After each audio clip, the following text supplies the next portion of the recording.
Financial year 17-18, 18-19 और 19-20 in financial years का GST के अंदर आपका कोई भी केस पेंडिंग चल रहा है तो आपके लिए बहुत बड़ी अपॉर्चुनिटी है। जी हाँ दोस्तों, वेलकम टू अपना सीए प्लेटफॉर्म। मैं सीए विनय सनी। आज हम डिस्कस करने वाले हैं सेक्शन 128A की, जो बात करता है waiver of penalty and interest, मतलब इंटरेस्ट और पेनल्टी माफ होने वाली है। तो वीडियो के अंत तक बने रहिए और वीडियो पसंद आए तो लाइक और सब्सक्राइब करना बिल्कुल मत भूलिएगा।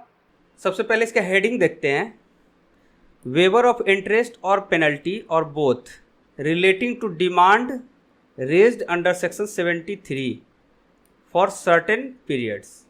कुछ खास पीरियड के लिए ये सेक्शन एप्लीकेबल है और जिस केस में 73 का नोटिस आया है, 74 का नोटिस आया है तो वहां पे एप्लीकेबल नहीं है।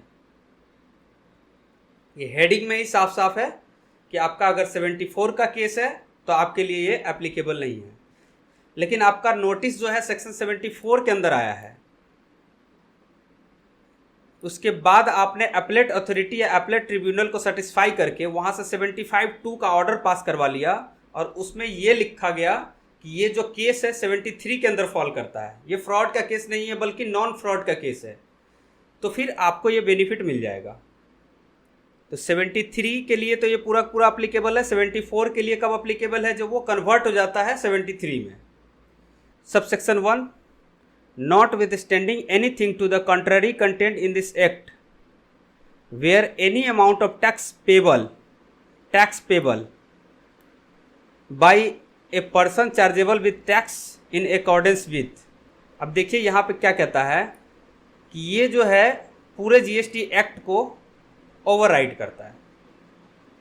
कहीं भी कुछ भी लिखा हो उसको ओवरराइड करेगा, ये एप्लीकेबल हो जाएगा।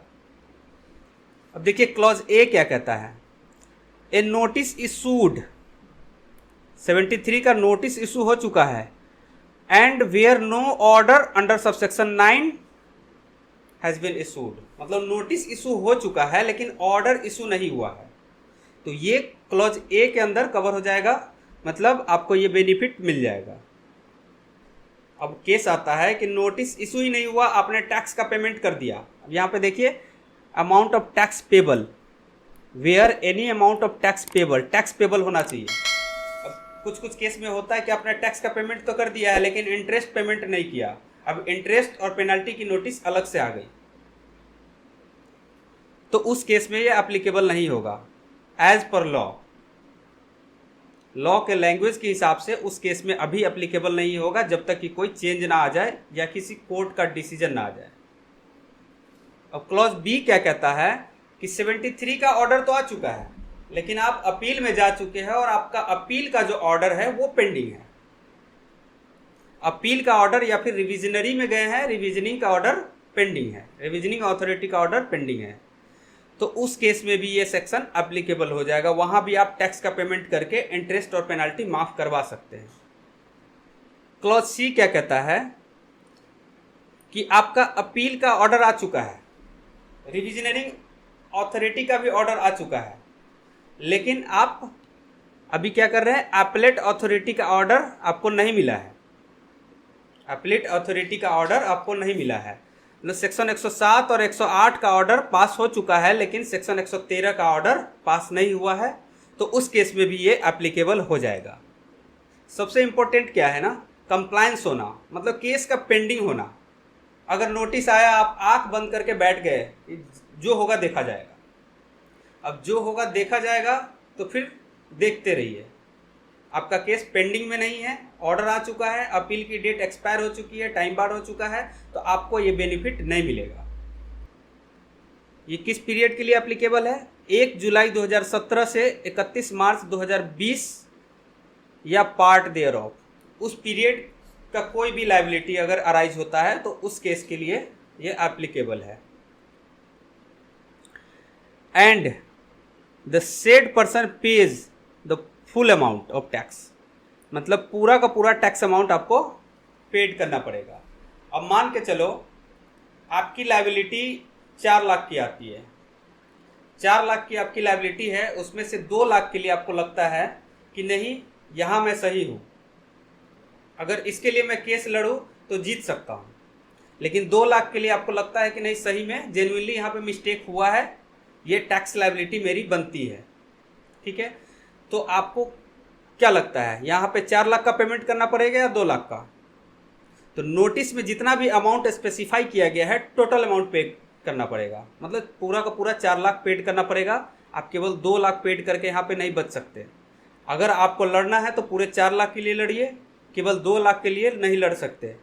सेटलमेंट करिए पूरा का पूरा अमाउंट का, या फिर लड़िए पूरे अमाउंट के लिए।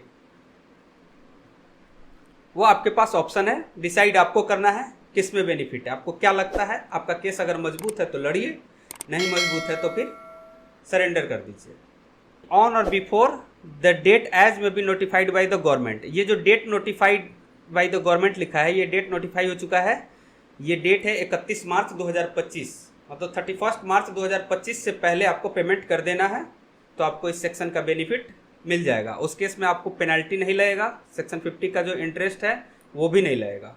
ये पार्ट मैंने आपको बता दिया है कि 74 का नोटिस आया था लेकिन कन्वर्ट करवा लिया 73 में, तो आपको ये बेनिफिट मिल जाएगा। प्रोवाइडेड फर्दर दैट, ये प्रोविजो क्या कहता है कि अगर आपने सेक्शन 107 या सेक्शन 112 के अंदर एप्लीकेशन फाइल कर दी है, या सेंट्रल टैक्स ऑफिसर ने सेक्शन 117 या सेक्शन 118 में अपील फाइल कर दी है, या रिविजनिंग का प्रोसेस इनिशिएट हो चुका है सेक्शन 108 के अंदर, इस केस में क्या कहता है, subject to the condition that the said person pays the additional amount of tax payable if any in accordance with the order of appellate authority और एपलेट ट्रिब्यूनल और कोर्ट और revisional authority as the case may be within 3 month from the date of the said order.